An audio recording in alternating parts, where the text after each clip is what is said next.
This presentation is about the Participatory Action Method by Jay Ellis, Alex Hill, Michael Lichman, Burke Peterson, and Kendall Rodriguez.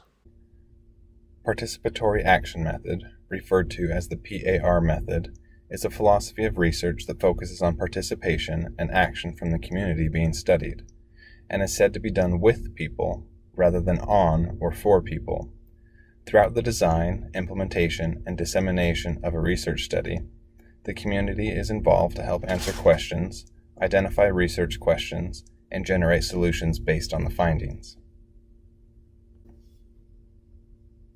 The idea was that if researchers involved the communities in their studies, the people would be more invested and would help produce a better research product, and would also be involved in decision-making and attempts at solving particular social problems. Shown here are the steps of the PAR process. Step 1. Project design and implementation. First, the study is conceived based highly on a specific problem or issue that is trying to be changed or resolved within the community. This is done with the community's help. Step 2. Participant engagement. The next step is to determine who are the key stakeholders associated with the study, which of these people will be worked with, and to what extent will they be involved in the process. At this stage, the engagement level of the participants is decided. Step 3. Data collection. After feedback from the community, the questions and participants may need to be refined and changed at this stage. The decision is then made on how to collect the data and who will be performing this task. The participant group is assessed to see if a good sample size will be represented. Step 4. Data analysis. Analysis is then performed according to the desired output.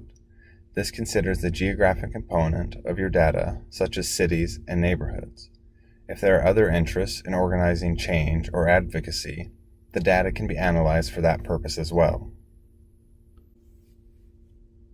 Step 5. Reporting. Once the analysis is complete, the information is then disseminated. With the proper analysis and reporting, the following action can have great impacts because of the buy-in from the community throughout the entire process. When you use the participatory method, you are allowing ordinary people to somewhat play the role of the experimenter. This means that the data produced is from unheard voices that might not normally be reached by the conventional studies. It consists of local knowledge and diversity, and it comes from the experiences of the targeted community. And what it leads to is that the respect for local knowledge and experience is paramount, and the result is interventions that reflect local realities, often leading to better supported and longer-lasting social change. Participatory action research has largely been used in social reform situations. In the first example, a community in rural Nepal used PAR to improve newborn survival rates. Groups met monthly to discuss issues affecting maternal and newborn health and completed a community action cycle of problem identification, planning, and participatory evaluation. In the second example, community-driven efforts to improve agriculture knowledge in China's poor southwestern region led to improved maize varieties and empowered women farmers. The country's top-down system of seed production was not being adopted by these farmers, so a researcher went to the region to work with them. She created a team of 6 local farmers, national seed breeders, and local proponents of the modernized seed production with a goal of improving the lives of local farmers and developing sustainable breeding techniques. One of the greatest successes of this participatory action research was a shift from China's institutional farming approach. Social media has changed the way customers interact with brands. This new line of communication opens up many opportunities for conducting PAR between customers and the company I work for. By allowing customers to participate in the research cycles of production development, we can gain valuable insights into our audience and work with them to create products they love. The communal processes of plan, act, observe, and reflect used in PAR work well with the lean startup method. The lean startup cycle requires you to build a solution, measure customer reaction, then learn and adjust. A strong community of loyal customers can act as research and development teams to perfect the products they care about, all while feeling like contributors instead of subjects in an experiment. Some of the caveats and warnings to using the participatory method are that people's own assessment of their own condition can quickly become biased because of limited information and social conditioning. Also, when you are looking at very local communities, you can limit your sample size that you have. You also might not be sure of how representative or consistent the views are that you're collecting. It can also become difficult to expand the data to a larger group.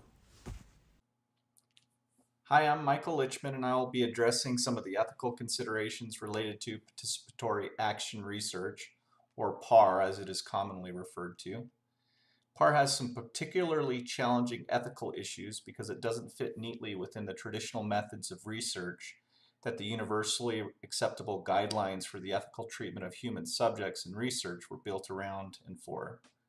For traditional research, there are 4 overarching principles that guide ethical review boards and researchers. Each principle is said to be co-equal in importance and must be weighted equally when making a determination about whether or not a specific research project is being conducted in an ethical manner. The first of those 4 principles is respect for persons. Respect for persons is the idea that we treat others with respect for their autonomy and well-being. In research, adhering to this principle is generally thought to be facilitated by collecting informed consent from the research participants before they begin participation. Informed consent is basically laying out all of the processes and procedures the participants will be exposed to, as well as describing the associated risks and potential remediation of harms associated with the research. A problem arises in participatory action research because much of the questions, objectives, and direction of the research are derived from the community-based participants. Institutional review boards, who are third parties responsible for oversight and approval of human subjects research, find this dynamic particularly troubling because they are tasked with providing upfront approval of informed consent forms, research questions, methodologies, and such. It seems like their anxiety around the subject is warranted. How can you analyze and improve something that isn't necessarily knowable at the outset of the research? The answer is that you can't. So what then is the answer to the dilemma? Well, Carol Stewart in her article Care and Concern, An Ethical Journey in Participatory Action Research, published in 1998, suggests that the informed consent should be a continual process where researchers are constantly updating participants about the consequences and implications of the differing paths the research may take. In a more recent article, Literature Review, published in 2018 by Daniel Lake and Joel Wendland, we find that the problem still exists and there's no universally accepted solution for the dilemma. Their suggestion is similar, though, to Stewart's, but they suggest a continual discussion / risk assessment occur that involves all of the stakeholders, the IRBs included. The second overarching principle is non-malfeasance, basically means do no harm to others. The basic tenet is that researchers shouldn't expose people to an increased risk of physical, psychological, social, or even economic harm. Because PAR often involves marginalized or at-risk groups to begin with, that it's difficult to assess at the outset what their baseline risk profile actually looks like. It's also difficult to protect the anonymity of individuals participating in PAR. For instance, if you have a person with AIDS and you want to research the challenges they face in their daily life, it may be that the law requires their status to be disclosed to the Department of Health, who will then disseminate such information to relevant organizations in the community. That may result in some social, economic, and psychological harm to the individual. However, that harm may be subsequently mitigated by the outcome of your research, and the end result may be a much improved circumstance for those individuals. Balance really is the key. There's no calculus that can sort it out. It just comes down to consciously identifying the harms or potential for harm and doing all you can to mitigate it. Even if the harms are prospectively created and an anticipated result of your research, you have to seek to mitigate it. For the final 2 overarching principles, we have beneficence, which is the duty to advance the good of others, and justice, which is the idea that all people should be treated equitably. PAR actually serves to promote and facilitate those two principles for the very function of its purpose. Benefiting the individual participants is at the core of the research methodology, and underserved groups are frequently said to be engaged in such research. So really, at the end of the day, the tension we see in the other principles is not at issue in these two other overarching principles.